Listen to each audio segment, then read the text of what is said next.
Hi everyone, welcome back to another video. আজকে আমরা শিখব ফ্রেজ।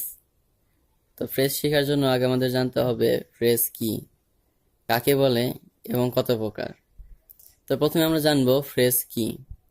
ফ্রেজ হচ্ছে এ গ্রুপ অফ ওয়ার্ড, অর্থাৎ একটি শব্দের গুচ্ছ যার ভিতরে কোনো ফাইনাইট ভার্ব বা সাবজেক্ট থাকে না, এটা হচ্ছে ফ্রেজ। তারপর জানবো ফ্রেজ কাকে বলে। যেসব শব্দগুচ্ছে সাবজেক্ট কিংবা ফাইনাইট ভার্ব থাকে না এবং যাদেরকে পার্টস অফ স্পিচ হিসেবে ব্যবহার করা যায় তাকে ফ্রেজ বলে। এটা হচ্ছে ফ্রেজ। তো ফ্রেজ কত প্রকার? তো ফ্রেজ হচ্ছে মোট 9 প্রকার। 9 প্রকার ফ্রেজ কি কি? যেমন noun, adjective, verb, adverb, preposition, conjunction, interjection, infinitive and participle. এই হচ্ছে আমাদের 9 প্রকার ফ্রেজ।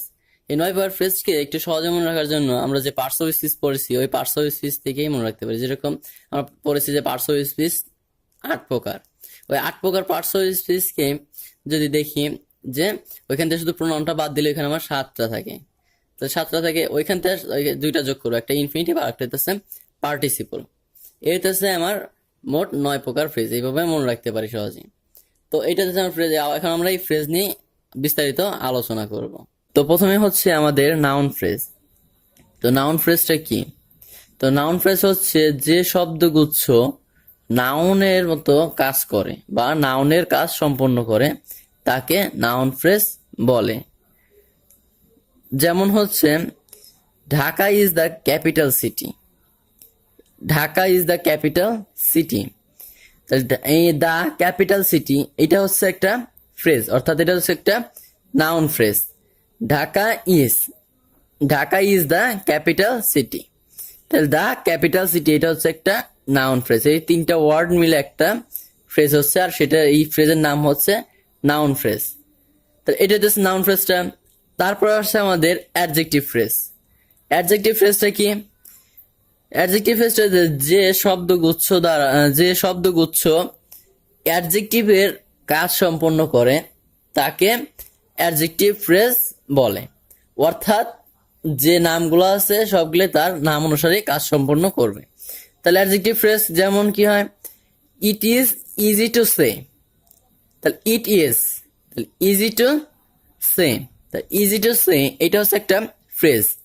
তাহলে এই ফ্রেজটা তাহলে কি ফ্রেজ? এটা কাজ সম্পন্ন করছে? এটা অ্যাডজেক্টিভের কাজ সম্পন্ন করছে, সেই কারণে এই ফ্রেজটা হচ্ছে অ্যাডজেক্টিভ ফ্রেজ। অর্থাৎ আগেরটুক আমার সাবজেক্ট, তারপর একটা অক্সিলারি ভার্ব, তারপর হচ্ছে আমাদের অ্যাডজেক্টিভ ফ্রেজটা আছে। তো এটা হচ্ছে অ্যাডজেক্টিভ ফ্রেজ। তারপর হচ্ছে আমাদের ভার্ব ফ্রেজ। ভার্ব ফ্রেজ হচ্ছে যে শব্দগুচ্ছ ভার্বের কাজ সম্পন্ন করে তাকে ভার্ব ফ্রেজ বলে। অর্থাৎ যে শব্দগুচ্ছ ভার্বের কার্য সম্পন্ন করবে তাকে আমরা ভার্ব ফ্রেজ বলবো। যেরকম he has done it, he has done ইট। তাহলে হিটা হচ্ছে আমাদের সাবজেক্ট, হ্যাজ ডান ইট এটা হচ্ছে একটা ফ্রেজ, আর এই ফ্রেজটা হচ্ছে আমাদের ভার্বাল ফ্রেজ। অর্থাৎ এটা ভার্বের কাজ সম্পন্ন করেছে, তাই সেই কারণে এটা ভার্বাল ফ্রেজ। এটা তো আমার ভার্বাল ফ্রেজটা গেল। এরপর হচ্ছে আমাদের অ্যাডভার্বিয়াল ফ্রেজ। তো অ্যাডভার্বিয়াল ফ্রেজটা কি? যে শব্দগুচ্ছ অ্যাডভার্বের কার্য সম্পন্ন করে তাকে অ্যাডভার্বিয়াল ফ্রেজ বলে। যেরকম কি I lived in a small village. তাহলে আই এটা সাবজেক্ট, লিভড এটা হচ্ছে আমাদের ভার্ব, তারপর হচ্ছে ইন এ স্মল ভিলেজ এটা তো হচ্ছে আমাদের একটা ফ্রেজ।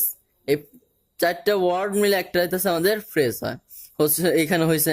তাহলে এইটা 4টা মিলে একটা ফ্রেজ হওয়ার কারণে আর এইটা হচ্ছে আমাদের অ্যাডভার্বিয়াল ফ্রেজ। অর্থাৎ ইন এ স্মল ভিলেজ এটা হচ্ছে আমাদের অ্যাডভার্বিয়াল ফ্রেজ।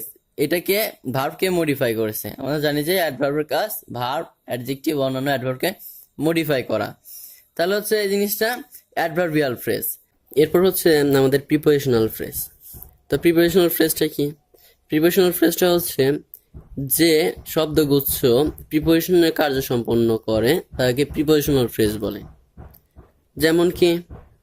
যেমন the hotel is not far from here. The hotel is not far from here. এখানে হচ্ছে ফার ফ্রম এটা হচ্ছে আমাদের ফ্রেজ, আর এই ফ্রেজটা হচ্ছে আমাদের প্রিপোজিশনাল ফ্রেজ। তো এটা হচ্ছে আমাদের প্রিপোজিশনাল ফ্রেজটা। এরপর হচ্ছে আমরা যাবো কনজাংশনাল ফ্রেজ। তো কনজাংশনাল ফ্রেজটা কি? কনজাংশনাল ফ্রেজটা হচ্ছে যে ফ্রেজ বা শব্দগুচ্ছ কনজাংশনের কার্য সম্পন্ন করে তাকে কনজাংশনাল ফ্রেজ বলে। যেরকম কি as soon as yearly as long as quickly as far as. তো এই শব্দগুলো যে আছে, এই শব্দগুলো যদি আমি কোনো সেন্টেন্সের ভিতরে দেখি তাহলে এটা হচ্ছে আমাদের কনজাংশনাল ফ্রেজ। এরপর হচ্ছে আমাদের ইন্টারজেকশনাল ফ্রেজ। তো ইন্টারজেকশনাল ফ্রেজটা কি? ইন্টারজেকশনাল ফ্রেজ হচ্ছে যে শব্দগুচ্ছ ইন্টারজেকশনের কার্য সম্পন্ন করে তাকে ইন্টারজেকশনাল ফ্রেজ বলে। যেরকম কি ওহ মাই গড, তো এই জিনিসটা হচ্ছে একটা ফ্রেজ। হোয়াট এ প্রীতি, এটা একটা ফ্রেজ। তো এই ফ্রেজটা হচ্ছে ইন্টারজেকশনাল ফ্রেজ। তো এইটাতে হচ্ছে আমাদের ইন্টারজেকশনাল ফ্রেজ, কারণ ইন্টারজেকশনাল ফ্রেজ আবেগ সূচক। তো আবেগ বের করছে আমাদের what a Preity, oh my god, এটা আবেগ। তাহলে এটা হচ্ছে আমাদের ইন্টারজেকশনাল ফ্রেজ। তারপর হচ্ছে আমাদের ইনফিনিটিভ ফ্রেজ। তো ইনফিনিটিভ ফ্রেজটা কি? ইনফিনিটিভ ফ্রেজটা হচ্ছে যে শব্দগুচ্ছ ইনফিনিটিভের কার্য সম্পন্ন করে তাকে ইনফিনিটিভ ফ্রেজ বলে। অর্থাৎ যে শব্দগুচ্ছ দ্বারা আমাদের ইনফিনিটিভের কার্যটা সম্পন্ন করে সেই ওয়ার্ড বা সেই ফ্রেজটাকে আমরা ইনফিনিটিভ ফ্রেজ বলি। তাহলে যেরকম কি আছে, they decided to leave the place. তো এইখানে টু লিভ দ্য প্লেস এটা হচ্ছে আমাদের ইনফিনিটিভ ফ্রেজ। আমার এখানে কিন্তু 4টা ওয়ার্ড মিলে একটা ফ্রেজ হয়েছে এবং সেটা হচ্ছে ইনফিনিটিভ ফ্রেজ। এইভাবে আমাদের 4টা 5টা 3টা 2টা মিলা ওয়ার্ড মিলাও একটা ফ্রেজ হতে পারে। এটা তো একটা শব্দগুচ্ছ, অনেকগুলো শব্দ মিলে একটা ফ্রেজ হতে পারে। এরপর হচ্ছে আমাদের পার্টিসিপল ফ্রেজ। তো পার্টিসিপল ফ্রেজটা হচ্ছে যে শব্দগুচ্ছ পার্টিসিপল কার্য সম্পন্ন করে তাকে পার্টিসিপল ফ্রেজ বলে। যেরকম কি আছে, I am running in the field. এটা হচ্ছে I am running in the field. তো আই অ্যাম রানিং এটা হচ্ছে আমাদের participle phrase. In the field এটা আরেকটা মানে শব্দের বাকি অংশ হতে পারে। তাহলে এখান থেকে আমরা পার্টিসিপল ফ্রেজটা হচ্ছে আই অ্যাম রানিং, এটা হচ্ছে আমাদের পার্টিসিপল ফ্রেজ। তো এটা হচ্ছে আমাদের 9 প্রকার ফ্রেজের সংজ্ঞা এবং উদাহরণ সম্বন্ধে একটা ধারণা দিলাম। তো পরবর্তী ভিডিওতে আমরা ফ্রেজের গঠন নিয়ে আলোচনা করব। আশা করি আপনাদের এই ভিডিওটি ভালো লেগেছে। যদি ভালো লেগে থাকে তাহলে লাইক, কমেন্ট অ্যান্ড শেয়ার করে আমার পাশে থাকবেন।